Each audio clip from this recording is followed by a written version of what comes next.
Back with us on the Sportsman Zone, experienced Washington Wizards broadcaster Glenn Consor has been trending on social media for all the wrong reasons.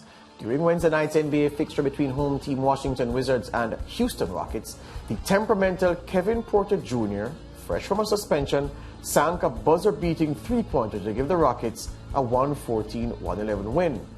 That shot drew this comment from Consor, who was on commentary duties. What a well-designed play, and you got to give credit. Kevin Porter Jr., like his dad, pulled that trigger right at the right time. Boy, that one stung. And the Q Mayhem pulled that trigger has caused a lot of angst for Consor and everybody concerned, because the story, though, of course, needs context, does it, right? Well, here we go. The father of Rockets guard, Kevin Porter Jr., his full name is Brian Kevin Porter. In fact, Kevin Porter Jr.'s registered name is Brian Kevin Porter Jr.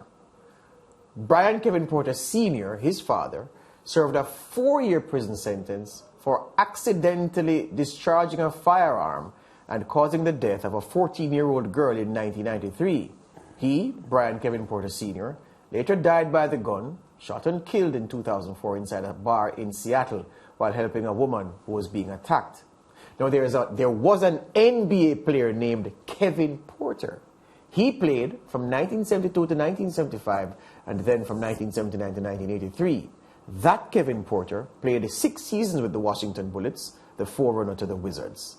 He, Kevin Porter, was among the NBA's better point guards and even led the league in assists in 4 seasons. Now, Consor, who has spent his 20-year career covering the Bullets and the Wizards, said in the heat of the moment, he mistook the now Kevin Porter Jr. for the son of the former NBA player, Kevin Porter. That's where he says his trigger comment came from.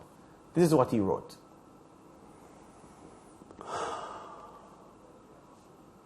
All right, so we're not going to get that. But LeBron James and many others have had a lot to say about it. This is what LeBron James said about Consor. All right. Okay, good. We found King James's quote. He says, "Oh, he thought this was cool, huh? Nah, we ain't going for this. Sorry, but this ain't going to fly. How insensitive can you be to say something like this? Beat it, man. I pray for you, but there's no place in our beautiful game for you." That's the NBA's marquee player, LeBron James. So, LeBron's tweet, I must say, let's look at Consor's quote before we go. Yeah. Consor, I want to sincerely apologize to Kevin Porter Jr. and clarify last night's call. Please allow me to take this opportunity to sincerely apologize to him and his family and the Rockets organization for the comments I made during last night's game. I mistakenly thought Kevin was the son of former Washington player Kevin Porter and was unaware that the words I chose to describe his game-winning shot would be in any way hurtful or insensitive. I have reached out to Kevin to personally apologize and hope to be able to talk with him soon. So, why are people upset? Remember now, Kevin Porter Jr., whose real name is Brian Kevin Porter Jr., his father went to prison for firing a gun that killed a 14-year-old girl. He himself, Brian Kevin Porter Sr., died by the gun. His son, who's dropped the Brian and just works with Kevin Porter Jr., hits a game-winning 3 that Consor describes as Kevin Porter Jr. pulling the trigger. So people said, oh, well, here you are, the black man whose father had this in his history. You are playing on that by talking about pulling the trigger. But Consor says, no, I mistook Kevin Porter Jr. for Kevin Porter, who used to play for the same Washington franchise in the 70s. And, of course, who was a good player. So I thought he was his son. So that is how I'm working in trigger. And it's not having anything to do with Brian Kevin Porter Sr., who died by the gun and who went to prison for a gun-related murder. Lance, honest mistake or not? Well, I don't know. I don't know the gentleman. And, well, LeBron doesn't bite.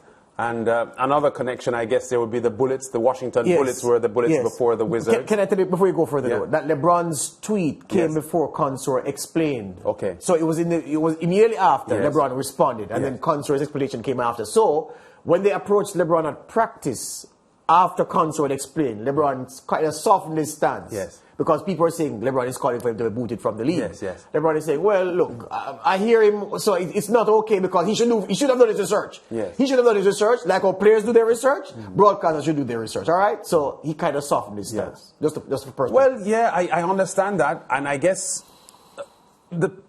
I don't know him, and I think people who know him may be in a better position to know whether they should believe him or not. And I think that is the issue there. His apology sounds emphatic, but usually when people are caught in a situation like that, they can't help but make an emphatic apology. So I don't know where to stand on this. I hope it was just a genuine mistake on his part, but there could be people who know him who will feel, based on their knowledge of him either way, whether they are convinced by his apology or not. All right, if I use myself as an example, I rate myself as a fairly knowledgeable basketball man. It's a sport I've followed for decades. Read a lot on it, watch a lot of film, and watch a lot of games, even now. So, yeah. I never recalled that the Bullets had a Kevin Porter. So, and I never knew that the now Kevin Porter Jr., that his father, obviously I would know that his father was involved in gun crimes because he's not a he's a regular man. So I would know that, yeah? Yes. So in my mind, I'm not seeing what Consor did as a pass-through from his father's crime to him, and the fact that he's a hot-headed youngster and he's very controversial, very temperamental and all of that. I'm not making that link. But to tell you the truth, I didn't remember that there was a Bullets Kevin Porter. I swear. But commentators do say pull the trigger from time to time. Yes, and it is something that we would say as commentators. And the reason I put myself in it, a lot of basketball fans never remembered that there was a Kevin Porter of my generation. Yes. They didn't know that there was a Kevin. They didn't remember that there was a Kevin Porter from back then. Yes, yes. So, and we would still not know also that Brian Kevin Porter Sr. was involved in this situation. Yeah. And so I'm tending to believe him, Lance. Yeah. I don't think a man who has done, he works in radio. Radio is his specialty beat. Yes. He was a substitute on their TV commentary. Yes. On a commentary last night.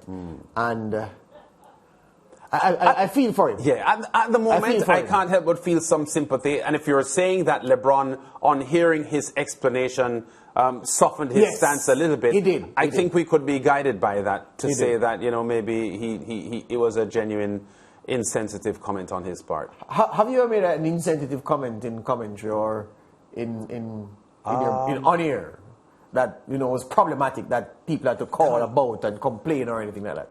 Can't recall. You can't recall? No, not insensitive, but maybe, No. I don't mean that you think it's insensitive. I'm saying that people think it's insensitive. Can't recall, George. You want to ask me the same question? Yes. But I know what your answer is, but go ahead. You know what my answer is? Yes. Oh, what is my answer? That, yes, you have been called on being insensitive. I would bet that. Several times. Mark my word. I've been complained against. I've been taken to court. I mean, I've done the lot. Yeah. It's break time. Let's take the break and come back with more.